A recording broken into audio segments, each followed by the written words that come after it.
नमस्कार दोस्तों, टीम आयाम के यूट्यूब चैनल पर आपका स्वागत है। इंडियन ज्योग्राफी में हम भारतीय जलवायु के सेगमेंट में मानसून पढ़ रहे थे। मानसून का मतलब हमने पिछले लेक्चर में देख लिया कि मानसून का मतलब क्या होता है, और मानसून के हमने दो कालखंड पिछले लेक्चर में मैंने आपको बताया कि मानसून के दो कालखंड होते हैं, एक तो शुष्क मानसून, दूसरा आर्द्र मानसून। तो पहला वाला पार्ट हमने कर लिया था। हमने मानसून के दो भाग बनाए थे। एक तो बनाया, हमने कहा कि शुष्क मानसून काल, पहला काल जो है, एक काल हमने बनाया शुष्क मानसून काल, और दूसरा हमने बोला आर्द्र मानसून काल। आर्द्र मानसून काल, दो काल हमने कल के पिछले लेक्चर में बनाए थे। ये हमने कंप्लीट कर लिया। इसमें हमने देखे थे शीत शुष्क मानसून और ग्रीष्म शुष्क मानसून, जो कल हमने देखे प्री मानसून की बारिश, और जो हमने शीतकाल में मानसून जो बारिश होती थी उसको हम कहे मावठ। ये हमने कंप्लीट कर लिया था। आज के लेक्चर में अपन इस पर बात करने जा रहे हैं, आर्द्र शुष्क मानसून। इसे मुख्य मानसून भी कहा जाता है, और यही हम बोलचाल की भाषा में जो मानसून कहते हैं ना, जिसे वो यही समय, हम साधारण बोलचाल की भाषा में जिस मानसून के बारे में बात करते हैं वो मानसून यही होता है, यानी मुख्य मानसून इसे ही माना जाता है। आर्द्र मानसून का ये काल होता है, तो मुख्य मानसून यही होता है। आज हम इसके बारे में बात करेंगे। बहुत ही आसान है, कोई नई बात नहीं। हवाओं का इधर से इधर चलना मानसून माना जाता है। तो पहला खंड हमने कंप्लीट किया पिछले लेक्चर में। आज हम इस आर्द्र मानसून के बारे में बात करने जा रहे हैं। देखो, नाम है आर्द्र, इसका मतलब कि जो बारिश वाला सीजन है यही रहे, यानी कि इसे आप क्या कहोगे, बारिश वाला समय। एक तो बारिश वाला समय और बारिश के खत्म होने का समय, वापस लौटने का समय, ठीक है ना। इसे आप इंडिकेशन एक थोड़ा सा साधारण भाषा में कर सकते हो। इसे भी अपन दो तरीके से बांट सकते। तो आप इसमें लिखिए, इसमें मानसून के आगमन और इसमें मानसून के आगमन और मानसून के लौटने के समय को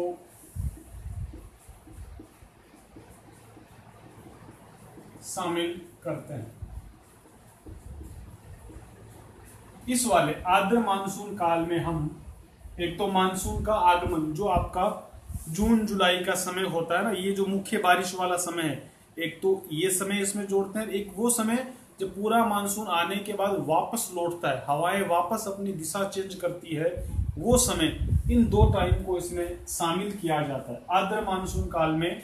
तो मानसून के आगमन का काल और मानसून के परावर्तन का काल, ठीक है। लौटने का मतलब दूसरा शब्द क्या होता है, परावर्तन। तो कभी कभी एग्जाम में आपको परावर्तन भी लिखा होगा। तो मानसून के आगमन का समय और मानसून के परावर्तन का समय वो आर्द्र मानसून काल में शामिल किए जाते हैं। तो मानसून के लौटने का समय भी क्या है, उसे भी आर्द्र मानसून माना जाता है। तो हमें देखो, ये वाला जो भाग था, इसके दो खंड हमने क्या किए थे, शीत और ग्रीष्म के रूप में।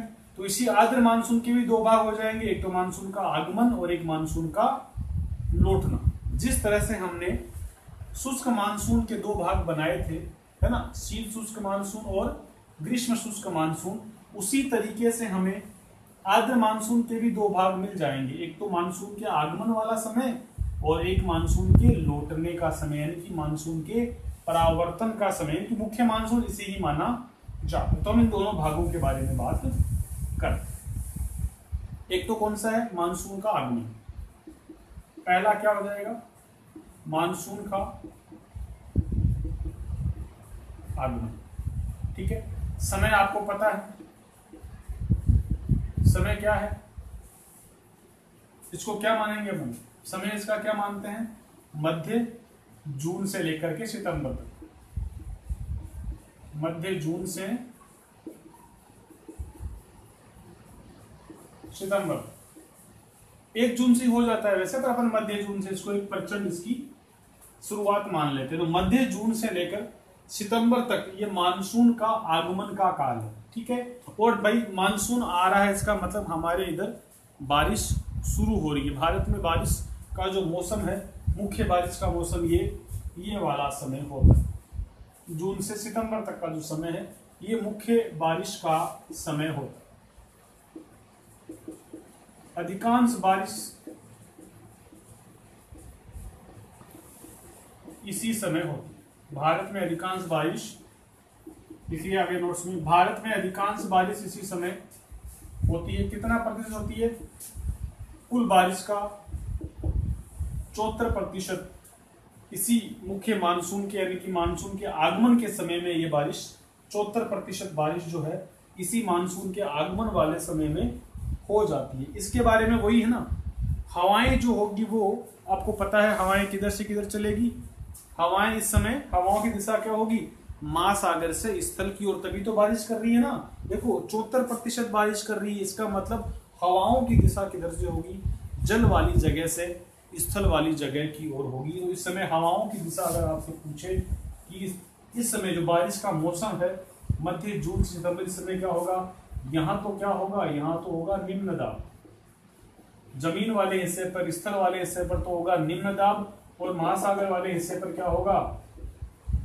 उच्च दाब। महासागर में उच्च दाब, तो हवाओं का नियम है कि वो उच्च दाब से निम्न दाब की ओर गति करती है। तो यहाँ से हवाएं अपने सर पर पानी के घड़े ले जाएगी और यहाँ जाकर के खाली कर देगी, मतलब भारत की जमीन को बारिश से बारिश करती जाएगी। तो हवाओं की दिशा क्या होगी इस समय? हवाओं की दिशा इस समय क्या होगी? बिल्कुल आप अपना प्रैक्टिकल लॉजिक लगा सकते हैं। महासागर टू स्थल, महासागर से स्थल की ओर हवाओं की दिशा होगी। ये वाली दिशा आप मानचित्र बना करके भी दिखा सकते हैं। तो ये मानसून का आगमन का समय हो गया।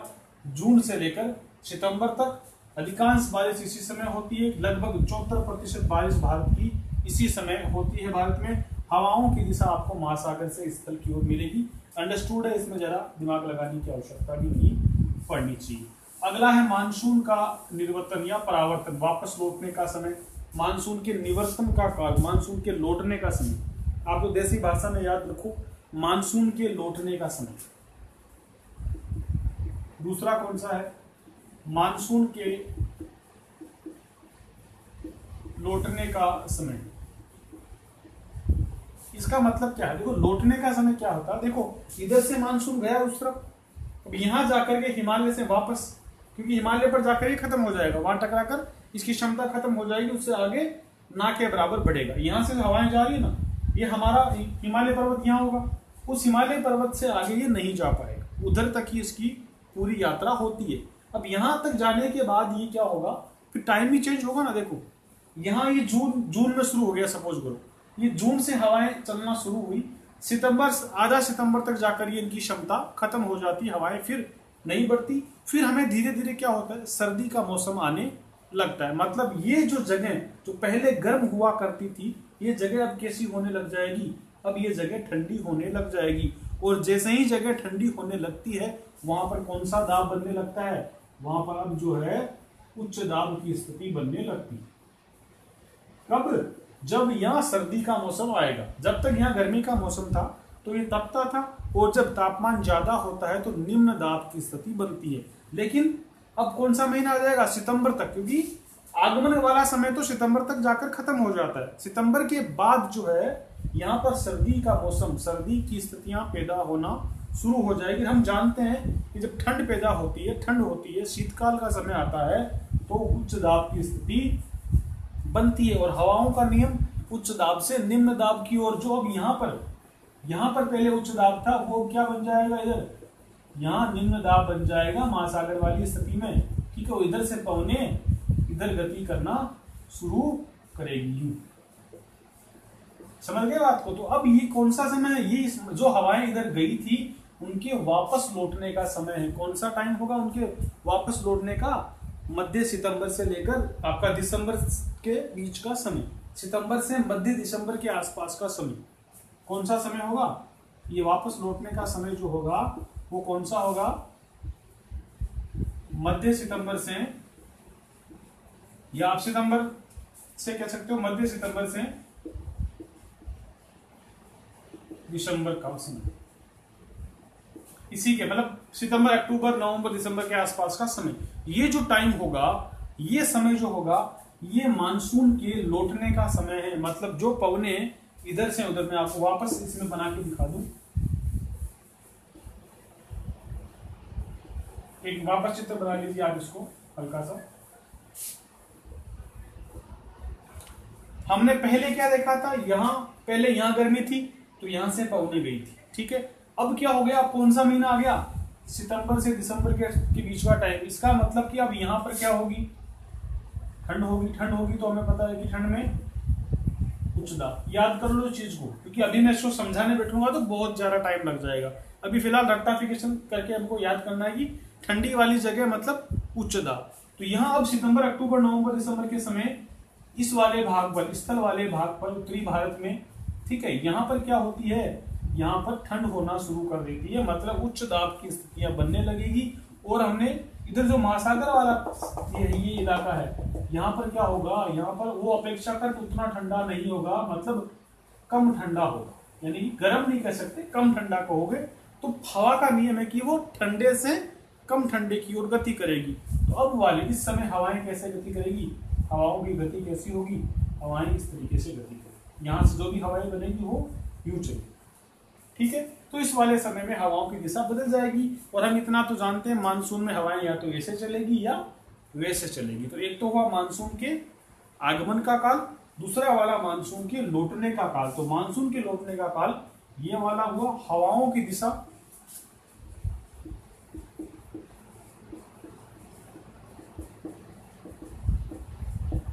स्थल से सागर, महासागर, स्थल से सागर की ओर हवाओं की दिशा अब यहां पर होगी। तो हमको समझ में आया इस तरह से। लेकिन ये वाला भी कुछ बारिश कर देता है, ये वाली जो पवने है ना, ये देखो स्थल से सागर की ओर आ रही है पवने, ये वाली पवने भी कुछ बारिश कर देती है। कहां पर करती है, कोरोमंडल तट पर, तमिलनाडु के कोरोमंडल तट पर कुछ बारिश हो जाती है। उसके बारे में बताऊंगा कैसे होती है, पहले अपन उसको लिख लें।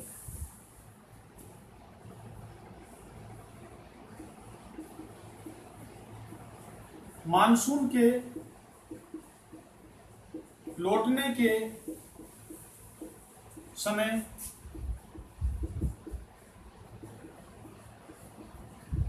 तमिलनाडु के कोरोमंडल तट, मानसून के लौटने के समय तमिलनाडु के कोरोमंडल तट पर बारिश होती है, जिसे लौटते हुए मानसून की बारिश कहते हैं, जिसे लौटते हुए मानसून की बारिश कहते हैं। मतलब कि आपके अक्टूबर, नवंबर, दिसंबर वाले समय में तमिलनाडु में जो बारिश होती है, ठीक ठाक बारिश हो जाती है, उसे लौटते हुए मानसून की बारिश कहती है। और इस बारिश का योगदान कितना होता है, 13% के आसपास। कुल बारिश में से 13% बारिश लौटते हुए मानसून से होती है। तो मुख्य मानसून से कितनी पड़ी हमने, 74%। लौटते हुए मानसून से कितनी बारिश होती है, 13%। मावट से कितनी पड़ी, 3%। और जो प्री मानसून था, कल मैंने आपको लिखाया, वो उससे कितनी होती है, उससे 10%। तो ऐसा कराकर पूरा 100% बारिश का हमारे पास आंकड़ा एक आ जाता है। तो इस प्रकार से हमने ये देखा कि लौटते हुए मानसून से तमिलनाडु के कोरोमंडल तट पर बारिश हो जाती है। तमिलनाडु का कोरोमंडल तट कहां पर है, यहाँ, ठीक है। यहां पर बारिश कैसे होती है भाई, देखो पवन तो मैंने कहा कि यहाँ पे स्थल से चल रही है, और मैंने बताया कि जमीन वाले भाग में तो पानी है नहीं, क्या लेकर, धूल लेकर उड़ेगी, धूल से बारिश नहीं होती।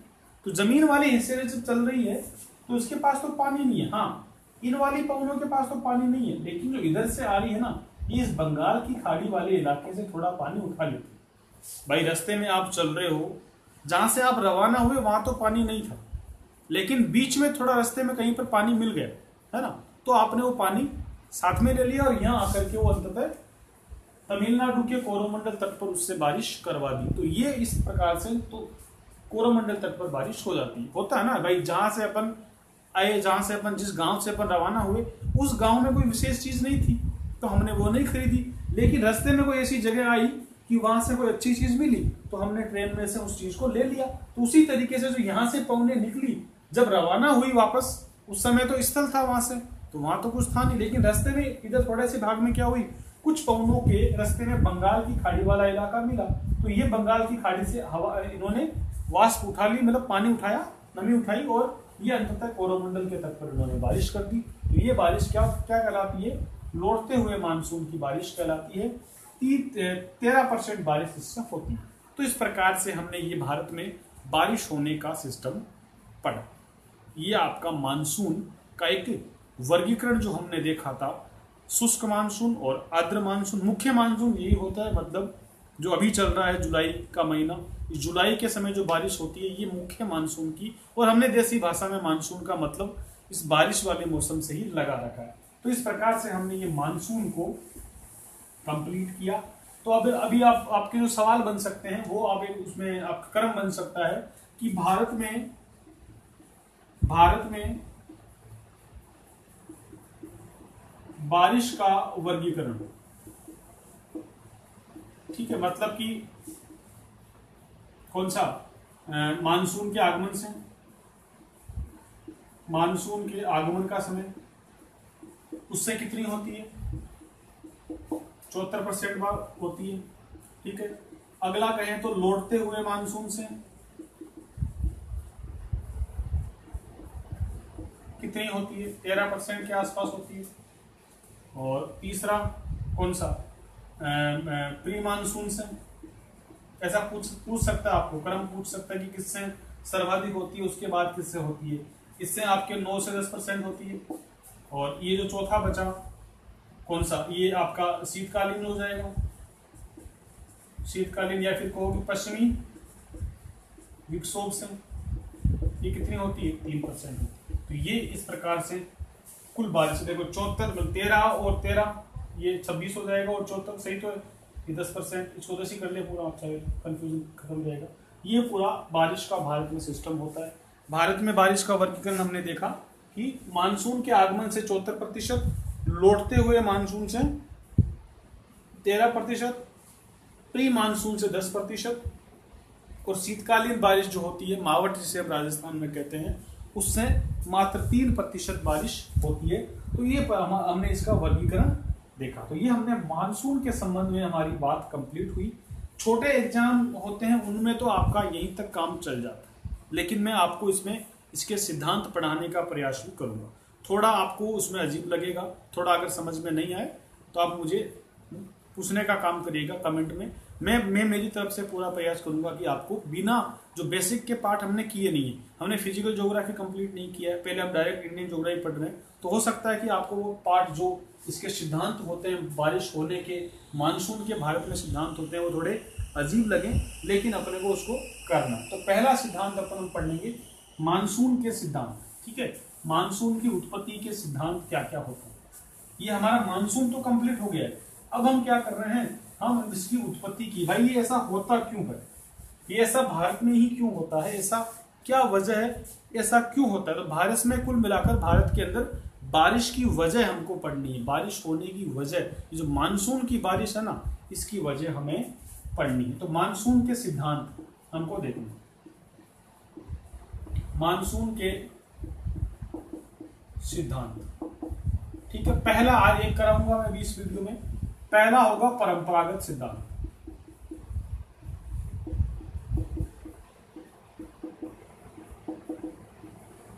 ठीक है। परंपरागत सिद्धांत, ये सिद्धांत वो जो मैंने आपको बात समझाई ना, उसी का मतलब है। परंपरागत सिद्धांत वही है जो मैंने आपको शुरू में बताया था कि हवाओं का 6 महीने इधर चलना और 6 महीने इधर चलना, यही परंपरागत सिद्धांत है। क्या कहता है, स्थल समीर, समीर मतलब पवन, स्थल समीर व महासागरीय समीर का 6 महीने चलना, ठीक है।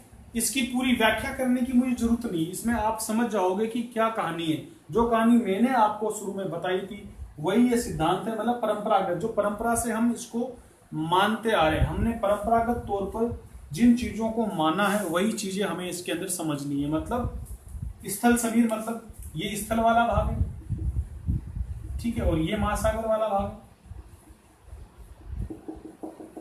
ये पूरा महासागर का भाग। स्थल समीर और महासागर समीर 6 महीने तो पवन यहां से इस तरफ चलेगी, 6 महीने हवाएं इधर चलेगी, तो इन वाली से तो बारिश होने से रही, इस वाली साइड से जो पवन चलेगी उनसे बारिश होगी।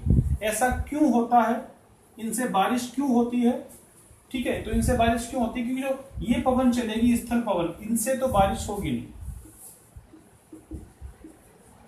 स्थल टू सागर,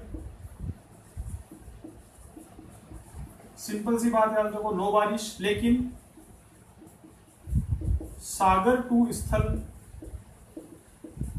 यस बारिश होगी, ऐसा बनाकर, ठीक है। इधर से जो पवन चलेगी वो अपने साथ क्या लेकर के जाएगी, पानी वाली साइड से जा रही है तो अपने साथ जलवाष्प लेकर के जाएगी, और इधर जाके ऊंचाई पर जाके संघनन होगा। संघनन का मतलब क्या होता है, जलवाष्प का जल में बदलना। संघनन का मतलब क्या होता है, जलवाष्प का जल में बदलना। तो यहां से जो पवन चली वो ऊपर जाकर के संघनित होगी और बादल बनकर के बारिश करेगी। इतना सा आप इसमें परंपरागत सिद्धांत में याद रखोगे, ठीक है।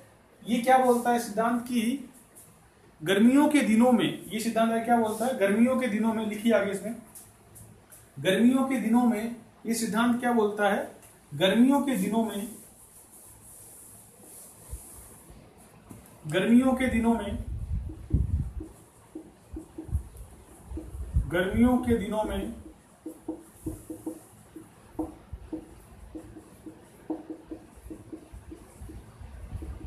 भारत पाकिस्तान के क्षेत्रों में, के क्षेत्र में, भारत और मतलब ये वाला इलाका पूरा, इस पूरे इलाके में गर्मियों के दिनों में भारत पाकिस्तान के क्षेत्र में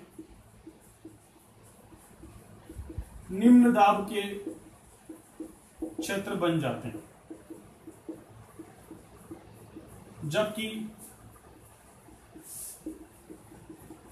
अरब सागर और जबकि अरब सागर के क्षेत्र में, जबकि अरब सागर और बंगाल की खाड़ी के क्षेत्रों में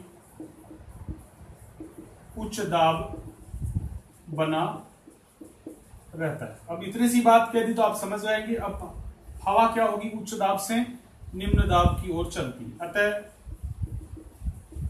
पवन उच्च दाब से निम्न दाब की ओर, आप लिखते रहे साथ साथ, अतः पवन उच्च दाब से निम्न दाब की ओर चलती है। ये पवने अपने साथ, ये पवने महासागर से चलने के कारण अपने साथ, ये पवने उच्च दाब वाले महासागर से चलने के कारण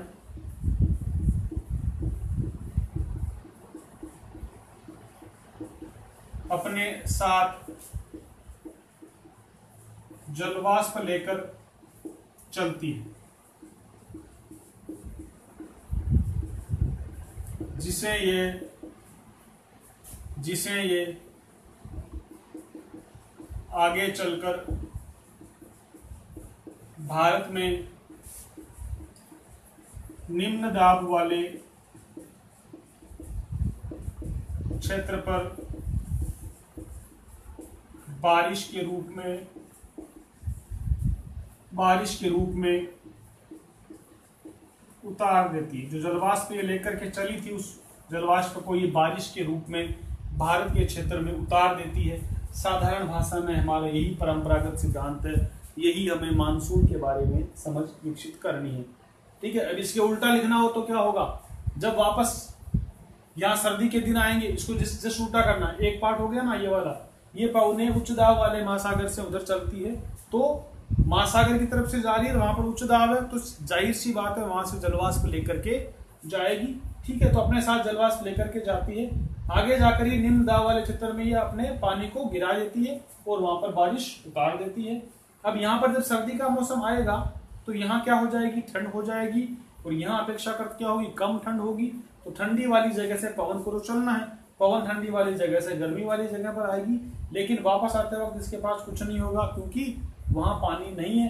थोड़ी सी अगर यहाँ से निकली तो यहाँ से कुछ पानी ले जाएगी, जो तमिलनाडु के कोरोमंडल तट पर कर देती है बारिश। वो थोड़ा सा हमने उसमें देख रखा है, पिछले उसमें जो नोट्स देखे हमने, वहां पर हमने कोरोमंडल तट पर थोड़ी सी बारिश देखी।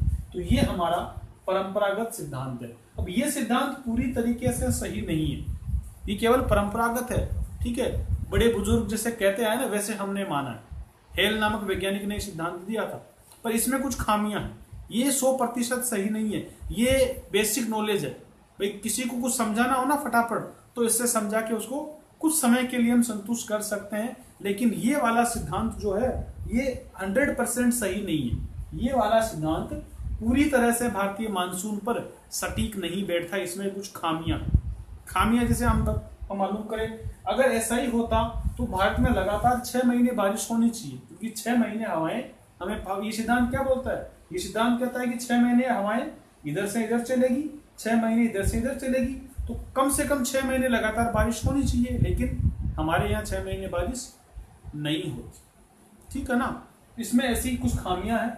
अगर ऐसा ही है तो फिर यहाँ पर पूरे भारत के सभी स्थानों पर बारिश होनी चाहिए, है ना। जबकि ऐसा नहीं होता, समान रूप से भी बारिश नहीं होती, उसमें भी कुछ भिन्नताएं पाई जाती है ना। फिर देखो आप राजस्थान में तो बहुत ज्यादा गर्मी पड़ती है, वहां तो निम्न दाब बहुत ज्यादा है, लेकिन पश्चिमी राजस्थान का क्षेत्र जो है वो बिना बारिश के रह जाता है, तो वहां पर भी ये पूरी तरह से नहीं बैठ रहा। तो कहीं कुछ खामियां इसके अंदर है, तो इसमें कुछ उसको और ठीक करने के लिए कुछ और सिद्धांत हमारे सामने आएंगे, उन सबको अपन एक एक करके पढ़ेंगे। छोटे एग्जाम में इतना डिटेलिंग नहीं है, लेकिन आपको थोड़ी बहुत जानकारी इनके लिए होनी चाहिए। अगर आप पीसीएस की तैयारी कर रही हो, प्रशासनिक सेवा की तैयारी कर रहे हो, तब आपको चीजों को अच्छी तरह एक एक करके समझ में आना जरूरी है। और किसी को अगर दिक्कत लगे आपको कहीं पर भी, तो आप कमेंट कीजिए, मैं आपको आगे चलकर बताने का प्रयास करूंगा। मेरे व्हाट्सएप नंबर है, मुझे लगता है कहीं आपको दिक्कत होगी इनके अंदर, आप मेरे व्हाट्सएप नंबर लिख सकते हो, और उन व्हाट्सएप नंबर मुझे आपकी जो प्रॉब्लम है वो लिख करके भेजिए। मैं प्रयास करूंगा कि आपको उसके सबके मैं आपको आंसर बता सकूं, किस तरह से कहीं दिक्कत आए तो। 8347147249 इन नंबर पर आप मुझे व्हाट्सएप पर अपनी प्रॉब्लम लिख करके भेज सकते हैं। प्रयास करूंगा, मुझे जितना पता है, नॉलेज है, मैं आपकी दिक्कतों को ठीक कर सकूं। या फिर आप नीचे यूट्यूब में कमेंट बॉक्स है, वहां पर चीजों को लिख दीजिए, वहां पर भी मैं उत्तर देने का प्रयास करूँ, ठीक है। इस लेक्चर में इतना ही करेंगे। आपको बहुत बहुत धन्यवाद। All the best.